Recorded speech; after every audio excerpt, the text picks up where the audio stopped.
নমস্কার, সুস্মিতা ইজি রেসিপিতে সকলকে স্বাগত।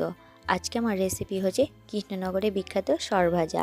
তো কিভাবে কৃষ্ণনগরে এই সরভাজা তৈরি করা হয় আপনাদেরকে খুব সহজে আমি দেখাবো, যাতে আপনারা বাড়িতেই তৈরি করতে পারেন। তো চলুন দেখে নিন। প্রথমে এখানে আমি 1 কেজি দুধ, সেটা ফুটিয়ে দেখুন দুধের ওপরে হালকা একটু আস্তরণ পড়েছে, আর সেটাকে আমরা তো সর বলি। তো সেই সরটাকে এইভাবে বাটির মধ্যে তুলে নিচ্ছি। তো আপনারা যদি এই দুধটাকে আবারও ফোটানোর পরে দেখবেন আবারও এইভাবেই দুধের আস্তরণ পড়ে থাকে। তো এইভাবে ফুটিয়ে ফুটিয়ে আপনারা করতে পারেন, আর না তো প্রতিদিন দুধ ফুটিয়ে একটু একটু করে তুলে বাটির মধ্যে সংরক্ষণ করতে পারেন। তো আমি এখানে 4 থেকে 5 দিন মতন দুধ এইভাবে অল্প অল্প করে তুলে ফ্রিজের মধ্যে স্টোর করে রেখেছিলাম। তো দেখুন 1 বাটি মতন আমার হয়েছে। তো এইভাবে এই সরটাকে একটা বড় বাটির মধ্যে নিলাম। তারপর ভালো করে একটু চামচের সাহায্যে ফেটিয়ে নেব।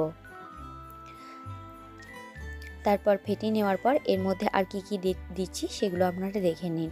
তো এর মধ্যে অল্প একটু দেব খাবার সোডা, আর আমি দেব এখানে অল্প একটু এলাচ গুঁড়ো। তারপর এখানে 10 টাকা দামের দুটো প্যাকেট নিয়েছি আমল দুধ। তো সেই দুটো প্যাকেট আমি এর মধ্যে দিয়ে দেব। আর আপনারা যদি চান আমল দুধের পরিবর্তে খোয়া দেব, সেটাও আপনারা দিতে পারেন। তারপর দেখুন এইভাবে একটু মিশিয়ে নেব। তারপর এটাকে একটা ডো তৈরি করার জন্য আমি এর মধ্যে দিয়ে দেবো ময়দা। তবে ময়দাটা আপনারা বেশি দেবেন না, তাহলে কিন্তু মিষ্টির কোয়ালিটিটা খারাপ হয়ে যাবে। তো ডোটা একটু নরমই হবে। তো সেই রকম নরম অবস্থাতে আপনারা করবেন, তো তাও খাওয়ার সময়তে আপনারা বেশ ভালো স্বাদ পাবেন। কিন্তু যদি খুব একটা শক্ত ডো তৈরি করতে চান, তাহলে কিন্তু ময়দা বেশি দেবেন, আর মিষ্টিটা খেতে একদম ভালো লাগবে না। তো আপনারা এই অল্প অল্প করে এর মধ্যে ময়দা দেবেন। তো দেখুন আমি দিয়েছিলাম, তারপরে আবারও একটু দরকার হলো। আর আমি এর মধ্যে ময়দা দেব না। বেশ এরকমভাবে অল্প একটু নরম একটা ডো তৈরি হয়ে যাবে। আর দেখুন হাতে যাতে না লাগে তার জন্য অল্প একটু ঘি নিয়ে নিলাম।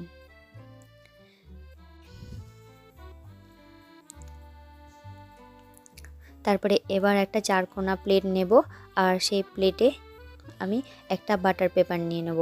আর বাটার পেপারের ওপরে আমি ঘি ব্রাশ করে নেব, যাতে ভালো করে মিষ্টিগুলো উঠে যায়। আপনারা যদি বাটার পেপার না থাকে তাহলে একটা পলিথিনও পাততে পারেন।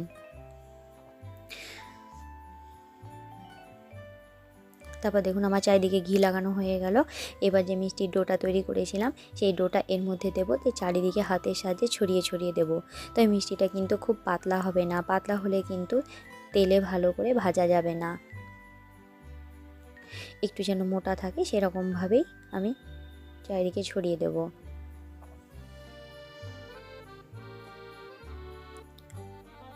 তো দেখুন আমার চারিদিকে ছড়ানো হয়ে গিয়েছে। এবার একটা ছুরির সাহায্যে ছুরিটাতে ভালো করে একটু ঘি মাখিয়ে নেব। তারপর 4 কোনা করে কেটে নেব, কারণ কৃষ্ণনগরের সরভাজা 4 কোনায় হয়। আপনারা যেরকম শেপে করতে পারেন করবেন। তো এইভাবে আমি 4 কোনাভাবে কেটে নিচ্ছি।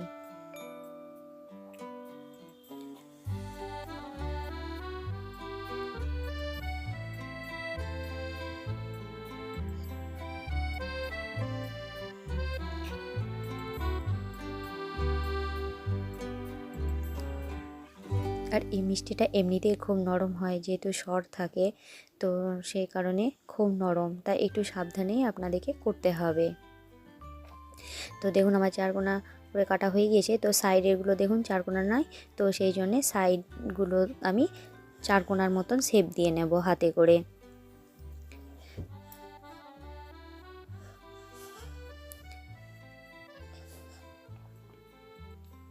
তো দেখুন একটা হয়ে গেল। এবার আবারও একটা তুলে সেরকমভাবেই চারিদিকে একটু 4 কোনা করে শেপ দিয়ে নেব। তো এইভাবে প্রতিটা মিষ্টি আমি করে নেব।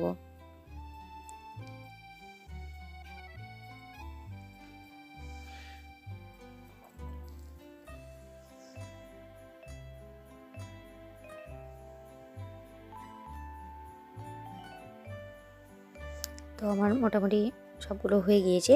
এবার জন্য একটা চিনি শিরা তৈরি করে নেব। আর তার জন্য একটা পাত্রের মধ্যে আমি 1 বাটি চিনি আর হাফ বাটি জল দিয়ে একটা চটচটে শিরা তৈরি করে নেব। শিরাটা যেন খুব পাতলা না হয়।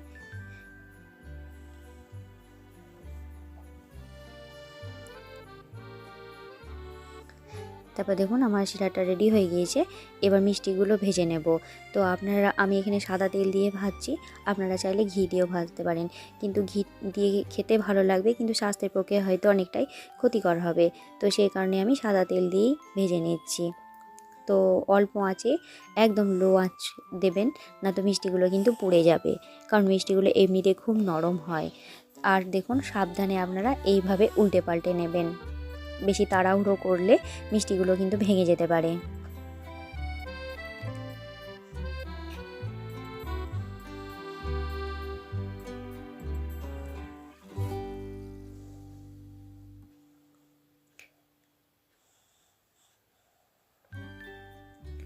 তো দেখুন আবারও একবার আমি উল্টে নিলাম।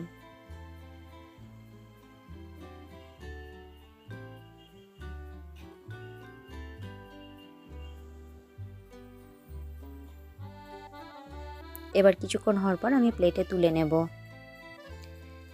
তো দেখুন হয়ে গেল। এবার একটা প্লেটের মধ্যে তুলে নিচ্ছি। আবারও একটা ব্যাচ এরকমভাবেই ভেজে নেব।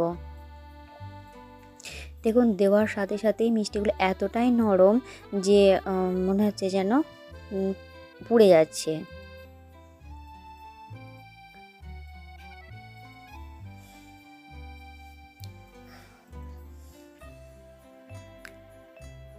তো এক পিঠ হয়ে গিয়েছে, আমি আবারও আর এক পিঠ ভেজে নিচ্ছি। তো দেখুন এগুলো ভাজা হয়ে গিয়েছে, এগুলোকে প্লেটে তুলে নেব।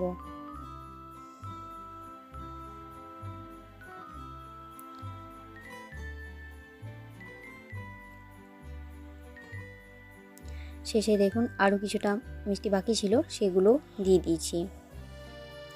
সেগুলোকেও উল্টে পাল্টে নেব।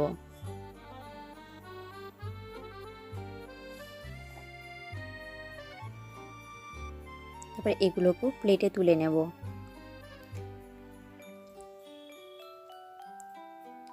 তারপর দেখুন এভাবে প্লেটে তুলে নেওয়ার পর আমি চিনি শিরাটা ওপর থেকে দিয়ে দেব। দেখুন চিনি শিরাগুলো কীরকম শোপ করছে। এভাবে চিনি শিরা দিয়ে দেওয়ার পর 1 ঘন্টা মতন রেখে দেব। তারপর আমরা পরিবেশন করব খাওয়ার জন্য। তো কেমন হয়েছে আপনারা অবশ্যই আমাকে কমেন্ট করে জানাবেন। আর আপনারাও বাড়িতে এইভাবে তৈরি করবেন, খেতে কিন্তু এই মিষ্টিটা দারুণ লাগে। ভালো লাগলে অবশ্যই লাইক করবেন, শেয়ার করবেন, আর নতুন যারা বন্ধু আছেন তারা আমার চ্যানেলটিকে সাবস্ক্রাইব করার অনুরোধ রইল। আর পাশে থাকা বেল আইকনটিও প্রেস করে দেবেন, যাতে নিত্য নতুন রেসিপি আপনাদের কাছে চলে যায়। অবশ্য আর ভালো থাকবেন, সুস্থ থাকবেন। আবারও একটা নতুন রেসিপি নিয়ে আপনাদের কাছে হাজির হব। আর আমার এই রেসিপিটা দেখার জন্য আপনাদেরকে ধন্যবাদ।